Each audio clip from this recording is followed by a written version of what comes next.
आषाढी एकादशी निमित्त आज मी तुमच्याबरोबर असे गुलाबजामुन शेअर करणार आहे जे तुम्ही आजच्या आज बनवून उपवासाला खाऊ शकता। हो, तुम्ही बरोबर ऐकताय। आज आपण बनवणार आहोत रताळ्यापासून गुलाबजामुन। ऐकून थोडंसं नवल वाटेल कारण यामध्ये आपण मावा किंवा खव्याचा अजिबात वापर केलेला नाहीये, तरीही मस्त टम्म फुगलेले आतून एकदम रसरशीत असे गुलाबजामुन तुम्ही रताळ्यापासून सुद्धा करू शकता आणि याची जी टेस्ट आहे ती खव्याच्या गुलाबजामुनला सुद्धा मात देईल अशी आहे। त्यामुळे खूप छान रेसिपी आहे आणि सगळ्यात महत्त्वाचं म्हणजे यामध्ये मी खूप साऱ्या टिप्स सांगितलेल्या आहेत ज्यामुळे गुलाबजामुन फेल जाणार नाहीत।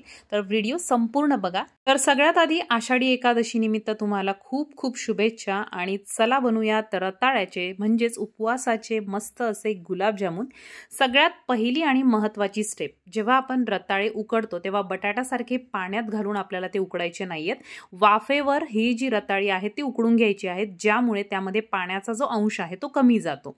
तर आता इथे मी साधारणतः पाव किलो रताळी घेतलेली आहेत आणि ती उकडून घेतलेली आहेत आणि आता आपल्याला याचं जे साल आहे ते काढून घ्यायचं आहे आणि त्यानंतर मग आपण याचे गुलाबजामुन करणार आहोत। साधारणतः पाव किलो रताळ्याचे मी इथे गुलाबजामुन बनवत आहे आणि हे रताळे चांगले उकडल्यानंतर आता आपल्याला किसणीने किसून घ्यायचे आहेत। तुम्ही मॅशरचा पण वापर करू शकता, परंतु किसणीने काय होतं की जो रताळा आहे तो संपूर्णपणे छान असा मॅश होतो। आणि इथे मी 2 ते 3 रताळे साधारणतः पाव किलो असतील ते मी घेतलेले आहेत आणि याला अशा प्रकारे मी किसून घेतलेला आहे। त्यानंतर दुसरा इन्ग्रेडियंट आपण यामध्ये घालणार आहोत तो म्हणजे पनीर मी इथे वापर करत आहे। तर पाव किलो रताळी आहेत आणि साधारणतः 70 ते 80 ग्रॅम मी इथे पनीर वापरलेलं आहे।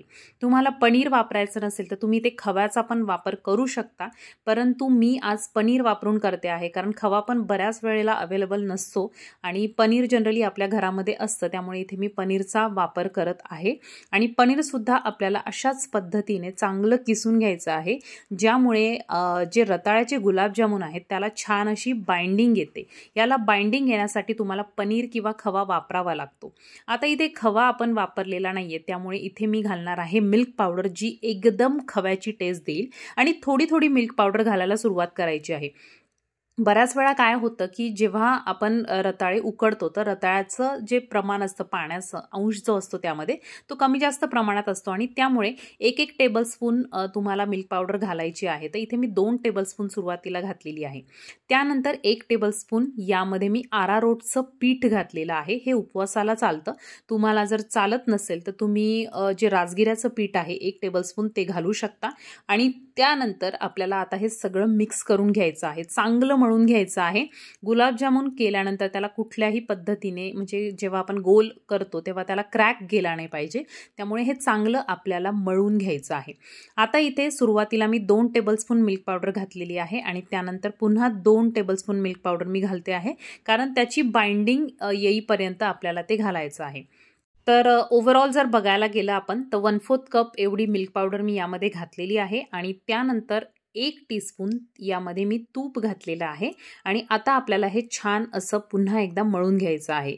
आता बाइंडिंग आपल्याला कशी लक्षात येईल तर तुम्ही जेव्हा पिठाला हा जो गोळा तयार होईल त्याला हात लावून बघितल्यानंतर थोडासा तो घट्टसर जाणवेल, अगदीच पातळ नकोय, नाहीतर आपले गुलाबजामुन जे आहेत ते तेलामध्ये जाऊन फुटू शकतात आणि त्यामुळे आपल्याला थोडंसं घट्टसर हा डो होईपर्यंत मळून घ्यायचा आहे। तर इथे तुम्ही बघू शकता मस्त सॉफ्ट मऊ असा आपला जो डो आहे गुलाबजामुनचा रताळ्याचा तो तयार झालेला आहे आणि आता तो ठेवलेला आहे मी बाजूला आणि इथे आपण पाक तयार करून घेणार आहोत। तर साधारणतः 1 कप आपल्याला घ्यायची आहे साखर आणि 1 कप मी पाणी घेतलेलं आहे।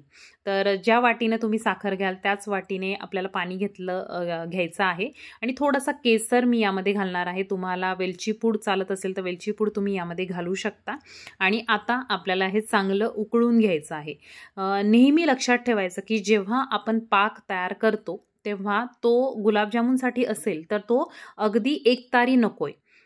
पाक फक्त आपल्याला साखर विरघळून थोडासा घट्ट करायचा आहे आणि हात लावल्यानंतर असा थोडासा तो तेल आपल्या हाताला लावल्यानंतर कसं तेलकट थोडंसं आपल्याला फील होतं तसं फक्त झालं पाहिजे, इतपतच आपल्याला तो पाक शिजवायचा आहे।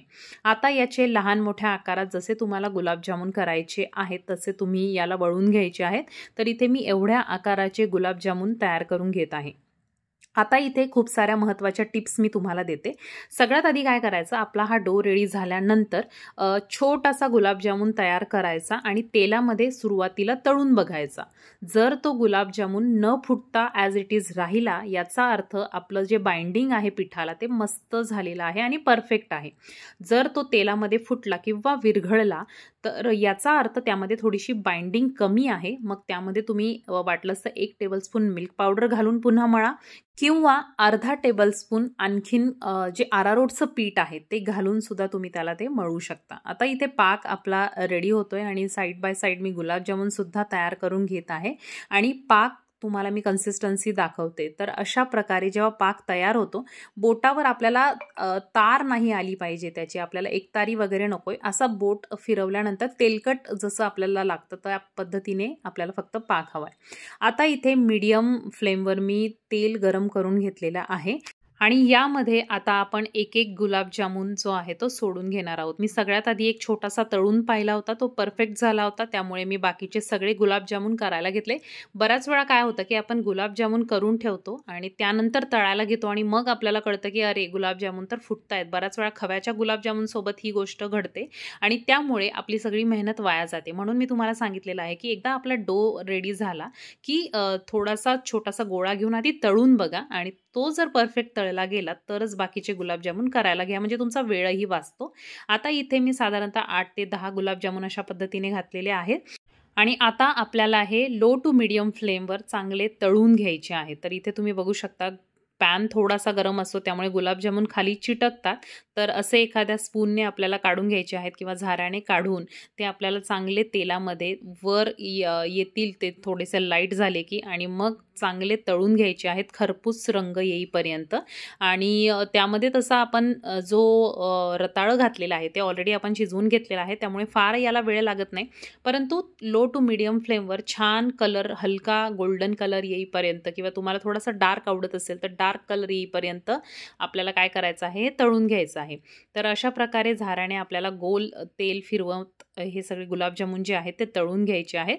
तर इथे सगळे गुलाबजामुन मी मस्त तळून घेणार आहे. तुम्हाला तळताना बऱ्याच वेळा काय होतं की आपण एका वेळेला खूप सारे गुलाबजामुन टाकतो आणि त्यामुळे तेलाचं टेम्परेचर सडनली डाऊन होतं. तर असं नाही झालं पाहिजे, त्यामुळे बॅच वाईज थोडे थोडे थोडे थोडे गुलाबजामुन आपल्याला तेलामध्ये घालायचे आहेत आणि चांगले तळून घ्यायचे आहेत. आणि झाऱ्याने अशा प्रकारे थोडं थोडं तेल फिरवायचं, ज्यामुळे गुलाबजामुन तेलामध्ये गोल गोल फिरतात आणि सगळ्या बाजूने छान सारखा असा रंग याला येतो. तर एकदम छान रेसिपी आहे आणि बऱ्याच ट्रायल नंतर ही रेसिपी परफेक्ट बनलेली आहे. कारण रेसिपी थोडासा लेट होण्याचं कारण हेच होतं की तुमच्यापर्यंत एक परफेक्ट रेसिपी पोहोचवायची होती आणि त्यामुळे या ज्या गोष्टी आहेत त्या सगळ्या थोड्या 2 ते 3 ट्रायल मला कराव्या लागल्या आणि ही रेसिपी इतकी टेस्टी झाली की खव्याचा गुलाबजामुनसुद्धा यासमोर कमी पडेल अशी रेसिपी आहे. तर गुलाबजामुन तळल्यानंतर आणखीन एक महत्त्वाची टिप मी तुम्हाला इथे देते. गुलाबजामुन थोडेसे आपल्याला तेलातनं काढल्यानंतर थंड करून घ्यायचे आहेत. दुसरी महत्त्वाची गोष्ट, जो आपण पाक तयार केलेला आहे तो सुद्धा ऑलमोस्ट थंड झाला, अगदी हलका कोमट फक्त पाहिजे. एकदम गरम पाकामध्ये तुम्हाला गुलाबजामुन घालायचे नाही आहेत. तर अशा रंगावर मी गुलाबजामुन सगळे तळून घेतलेले आहेत आणि आता हे थोडेसे मी बाजूला काढून ठेवणार आहे, थोडेसे थंड होऊ देणार आहे. आणि थोडे थंड झाल्यानंतर पाक पण माझा ऑलमोस्ट थंड झालेला आहे आणि त्यानंतर आपल्याला हे मग पाकात घालायचे आहे.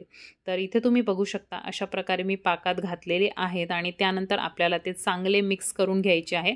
तर इथे मी सगळे गुलाबजामुन अर्धा तास साधारणतः पाकामध्ये भिजत घालणार आहे आणि त्यानंतर तुम्ही बघू शकता मस्त असे आपले रसरशीत गुलाबजामुन तयार होतात. एकदा नक्की ही रेसिपी ट्राय करा. आज जरी करणं झालं नाही तरी बऱ्याच वेळा उपवासाची रताळी उरलेली असतात घरामध्ये, तर तेव्हासुद्धा एकदा ट्राय करून बघा. खूपच डिलिशियस आणि टेस्टी रेसिपी आहे. तर उपवासानिमित्त ऑलरेडी मी तुमच्यासोबत एक साबुदाणा वड्याची रेसिपी शेअर केलेली आहे, ती सुद्धा बघायला विसरू नका. आपल्या चॅनलवर मी आत्ताच रिसेंटली अपलोड केलेली आहे. तर एकदम सॉफ्ट असा रताळ्याचा गुलाबजामुन रेडी आहे. ट्राय करा.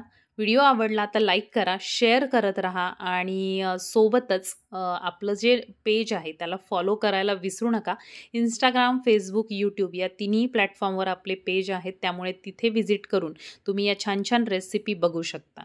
तर बघा, मस्त असे गुलाबजामुन अगदी सॉफ्ट आणि आतूनसुद्धा मस्त असा पाक गेलेला आहे. पाक खूप घट्ट नसला की आतमध्ये तो पटकन जातो आणि त्यामुळे आतमधूनसुद्धा गुलाबजामुन छान रसरशीत होतो. तर अशा प्रकारे गुलाबजामुनची एकदम हटके रेसिपी मी तुमच्यासोबत शेअर केलेली आहे. आय होप तुम्हाला आवडली असेल. तर चला भेटूयात एका नवीन व्हिडिओमध्ये एका छानशा रेसिपीसोबत. तोपर्यंत बाय बाय.